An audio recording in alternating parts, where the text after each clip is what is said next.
In this lesson, we're going to examine exponential functions and how we can transform them. Exponential functions are defined in the same way as every other function. They pass the vertical line test. So all the transformations that we learned about, left, right, up, down, stretch, compress, and reflect, that apply to the parent functions can also be applied to exponential functions. An exponential function can be written in this big, kind of looks complicated, I know, form, okay, as long as a is not 1. And depending on where we put the numbers, we can transform things like we did way back when we learned about functions in the first place. So the number out front, that's a vertical stretch, compress, or reflect. We're going to multiply our y values by that. The number at the top of the exponent, so the outside the brackets, okay, that's our horizontal stretch, compress, reflect. And remember, we divide with those ones. We do the opposites. Okay. The d value is your left or right. Again, it applies to x, so we have to do the opposite. And the c value at the end, that's going to move our function up or down, okay, according to whatever number is there. The y value, it does what it looks like. Okay, so no new transformations. We just got to remember how to do them from the first place. Our parent function in this case will be whatever the base is. Okay, so our parent function is going to be y equals a to the x. Every other number is a transformation. And so we're going to describe them, just get ourselves warmed up again. The number 2, this is your base. That's what the exponent is on. It is not a transformation. Bases are the parent. Okay, so everything is about 2 to the x in this case. The 3, that's a transformation. It's outside the bracket, so it's a y value. It's a vertical stretch by a factor of 3. The plus 1, also outside the bracket, it's going to go up 1. If we look at the next example, the 2 is our base again. This is our base. It's inside the bracket, and the exponent is on it. It does not a transformation. The stuff outside the brackets is. These are our y values, and this is our x values. So we've got a few transformations going on here. We've got a negative sign. That's a vertical reflection. The half, that's a vertical compression by a factor of a half. The plus 3, that's going to move it opposite direction, so left 3. And the minus 5 at the end, this piece right here, that's going to move us down 5. If we look at letter C, we have to note that C is not in the right format. Remember our rule about only one thing per bracket. Well, the exponent is our bracket idea. So we need to rewrite this equation as 2, and my horizontal compress outside, and my left and right inside. This piece up top has to separate your compression stretch part from your translation part. Make sure you got 2 separate pieces there. Okay, what's going on in this case? Well, the 2 in front, that's my horizontal compression by a factor of 2. And the minus 3, that's my left and right, and it does the opposite, so it's going to go right 3. Those are both on the exponent. The exponent are things affecting the x's. So those are horizontal things. Some properties we should know for every exponential function. There are some consistent things. Now, some of these we already know. Okay? Property number 1, there's a horizontal asymptote. A horizontal imaginary line that's approached by the function but never crossed. Okay? For the standard parabola, exponential function, that line is the x-axis. We approach it, but we never actually hit it. It never crosses. It gets closer and closer and closer to it. And the equation of that line is y equals 0. However, if we apply a transformation, we start moving our function up or down, that happens by your c value, your new horizontal asymptote will be whatever c is. Okay, so for example, if I saw y equals 2x plus 3, I know that my graph is going to come down and approach 3. It's going to go like that at 3. Okay, it'll get close to it, but never approach it. Property number 2 is something we actually do know about, the shape of our curve. We could have growth if a is greater than 1. I'll call that an increasing function. Or we could have decay if it's less than 1, but bigger than 0. We know we can't have negative bases. And the third thing, we should be able to find a y-intercept. To find a y-intercept, we can always figure out where x equals 0. Okay, so if I had this equation like the one we had here a second ago, if I put 0 in there, I get 2 to the power of 0 plus 3, which is 1 plus 3, or 4. I know my y-intercept would be 4. Okay?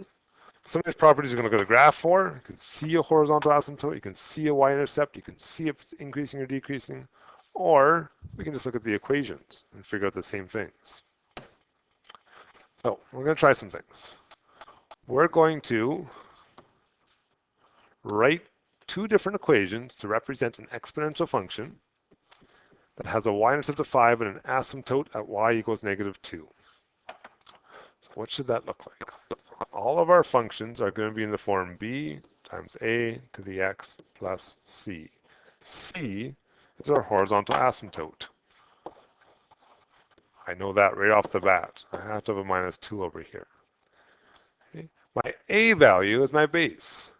In the question, it doesn't tell me if this is an increasing function or a decreasing function. So I have a choice. I'm going to make mine an increasing function. So I'm going to use 2 to the x. Now I could have chosen any number I wanted here. Didn't tell me what I could choose. The only things I can't choose would be a negative, because you can't have negative bases. And I can't choose 1, because 1 can't be a base. It will never change. It's a flat line. So the only other thing I need to worry about now is, what is my b value? What has to go out front to make it so that I have a y-intercept of 5? That means when x is 0, my y has to come out to 5. Right now, if I were to try the equation I have with no b value, I'd end up with 2 to the 0 minus 2, or in other words, 1 minus 2, or in other words, I'd get negative 1. So if I go back a second, how do I want this to come out? I want it to come out to positive 5. So I need to multiply this thing by something so that when I subtract 2, it comes out to 5. Well, a smart idea may be to multiply by 7, because 7 times 1 minus 2 is 5. But if I change that to a 7, it changes this to a 7, and it makes that a 7. Okay? Now I've shown that when I plug in 0, I get a y-intercept of 5. The question asked us for two different equations, so how can I make a second one? Well, that would be really easy. I can just change my base. Okay, my properties have to stay the same. I need a horizontal asymptote of negative 2. I need my y-intercept to come out to 5, but I can change this number to anything else. Maybe I choose this time to say, oh, let's make it a quarter, make it a decreasing function. Okay, it still fits all the other properties. Okay, let's try the next one. I want this to be an increasing function. That tells me I need a base that's positive, and a base that's positive and greater than 1, so I'm going to pick a 3. I need to make it exponential. That's an exponential. It has to have a range of y is greater than negative 1.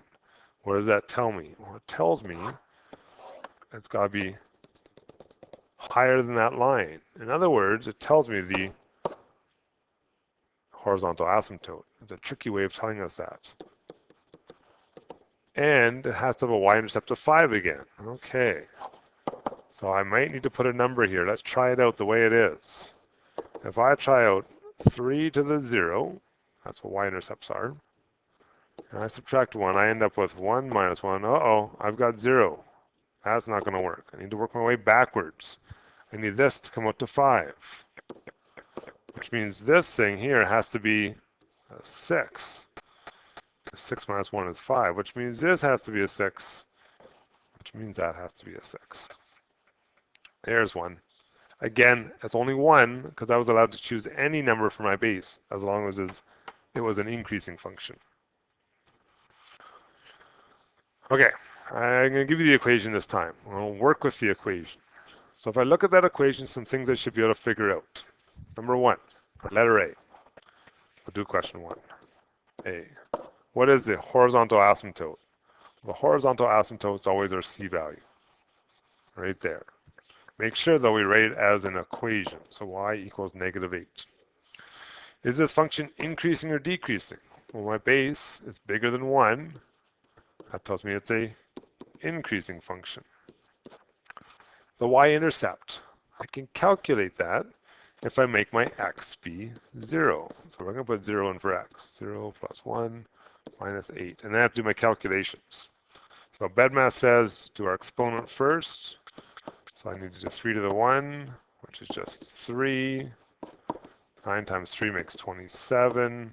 I get a y-intercept of 19. Okay, so 0 and 19.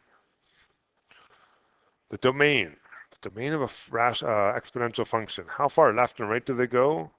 Well, domain, they go left forever and right forever. We haven't done that in a while, but we should remember domain range. Okay, and part E, what is the range? We come down to, but we never actually hit that horizontal asymptote. So it's all real numbers, but it has to be greater than, what was our horizontal asymptote? Oh yeah, it's -8. Come down to, but never hit. So notice there's no equal sign here, okay? Nothing there, because I don't want it to touch that line. Okay, that's it. That's done. That's how we can analyze that equation. Okay, let's try the next one.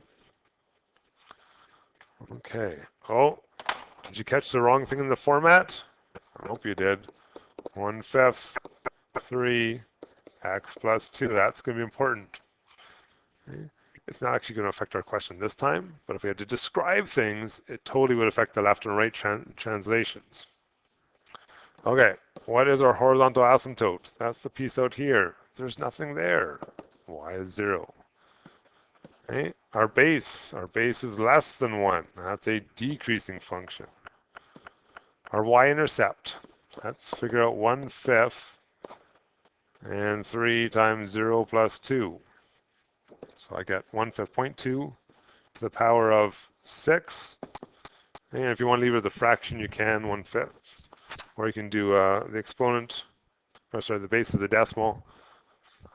And it should come out to 1 over 15,625. I left one as a fraction when I calculated it. On my domain, kind of like a trick question almost. All real numbers. And my range, it's all real numbers. But I never want to hit 0. Okay, equations are nice. They're easy to work with. All right, last thing. I want to be able to sketch these things. So to sketch, we could start with the parent function. That includes just the base and apply transformations. Or sometimes it makes sense to create a table just using the function itself. Okay. We'll talk about both here just so we get the hang of this and see how it works. So if I went with the parent function idea, my parent function is f at x equals 3 to the x. Just that. So my base, or my x is -2, -1, 0, 1, 2. And then I use my equation.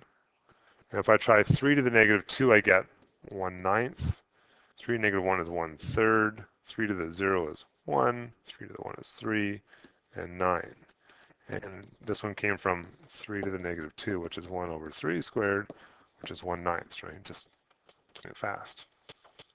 That would be the parent function. I would then have to transform this parent function. What do I have to do it? Well, y's and y's. So 2y minus 1 would make a new parent function, or sorry, a new function. So if I double my y's and subtract 1, I get -7/9. I get -1/3. I get 1. I get 5. And I get 17. And I can graph that. -2 and -7/9 is there. -1 and -1/3. 0, 1, 1, 1, 2, 3, 4, 5. And I get the idea of my shape, so I can connect it. And I know my asymptote's at -1, so I don't want to cross that line, okay? Now that wasn't hard to do, no time consuming, but it wasn't hard to do. But sometimes maybe it's just faster to use our equation. So, second one, we'll try just using the equation, not use transformations. So if I want to figure out the y that goes with it, I'm going to have to do 3 times 1/2 to the power of -2 plus 1. In other words, 3 times 1/2 to the -1. Well, on negatives, flip my bases, that gives me 6. Okay, we're going to do the same thing. We're going to change our exponent. Now it's a -1 plus 1. Oh, that's 0. I like that. Anything to the power of 0, that's 1. So I get 3. Okay, try the next one. My x is 0 this time. So 0 plus 1. This is 1. 1/2 to the 1 is 1/2. 3 times 1/2 is 1.5. Do you notice the pattern already in our table? Every time we seem to be cutting in half. Okay, so if I try the next one, it should be 0.75.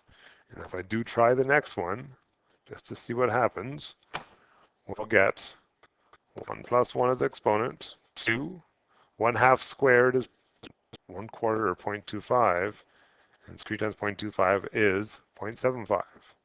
So yes, I know the pattern. It's cutting in half each time. So if I want to graph that, I can. -2 and 6, I can go back to the same graph we used before, okay? So -2 and 6 is over here, -1 and 3, 0 and 1.5, 1 and 0.75, and then 0.375, and I get the idea of my shape. And I'm going to go down and approach the x-axis. That's my asymptote this time. So I'm not really picky which way you like. Some people like using the transformations to practice those things. Some people just want to use the equation. Either way, we can make ourselves an exponential curve by using a table of values. Okay, that's it. Our homework today is on a sheet. Okay, it's on the website. You guys can print it off if you need to. We have to be able to identify things from the equation, identify things from the graph, work with the equation, and create graphs.